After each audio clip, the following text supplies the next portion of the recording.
Everyone says they want freedom. Freedom to live how they want. Freedom to work where they want. Freedom to be themselves. But few ever stop to ask, can I handle what freedom truly means? Because freedom isn't free. It comes with a cost, one that most people aren't ready to pay. We dream about leaving the 9-to-5 grind, quitting our jobs, traveling the world, becoming our own boss.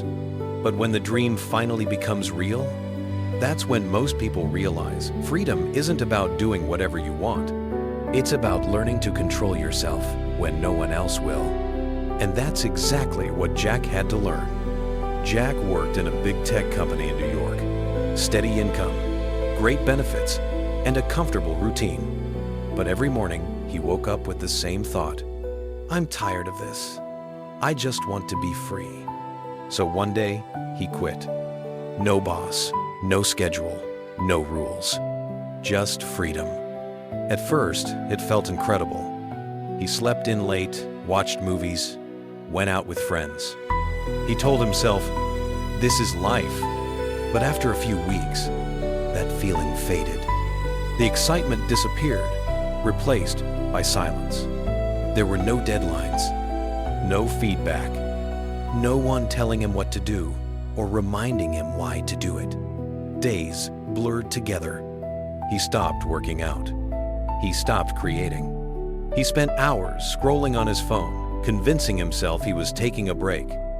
Then one morning, he looked at his bank account and realized the money was running out.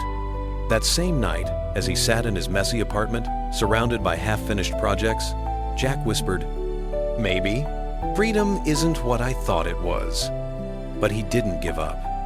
Instead, he made a decision. If no one was going to manage him, he'd manage himself.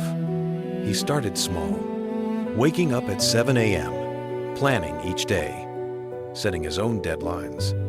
At first, it was hard, harder than any boss he'd ever had. Because now, when he failed, there was no one else to blame. But slowly, things changed. Clients started coming back. Money started flowing again. And most importantly, Jack began to feel proud, not because someone approved of him, but because he approved of himself. One evening, while closing his laptop, he smiled and wrote in his journal, freedom isn't the absence of rules. It's the ability to rule yourself. Jack's story is what happens to most people who chase freedom without understanding its price. We think freedom means no control, but in truth, freedom requires control. Because without it, you don't have freedom. You have chaos. Real freedom demands 3 things. Discipline, because no one's going to tell you what to do anymore. Responsibility, because every decision, every mistake is now yours to own. And loneliness, because the road to freedom often means walking alone, while everyone else stays behind where it's safe. Marcus Aurelius once said, no man is free who is not master of himself. And he was right. Freedom isn't about escaping your limits. It's about choosing them consciously and living by them with purpose. Freedom sounds beautiful, but it will test you. It will strip away your excuses, your comfort, your safety. Because true freedom isn't a gift, it's a burden you must earn every single day. When you stop needing permission, when you start leading yourself, that's when you finally become free. And yes, the price is high. But once you pay it, you'll never want to live any other way.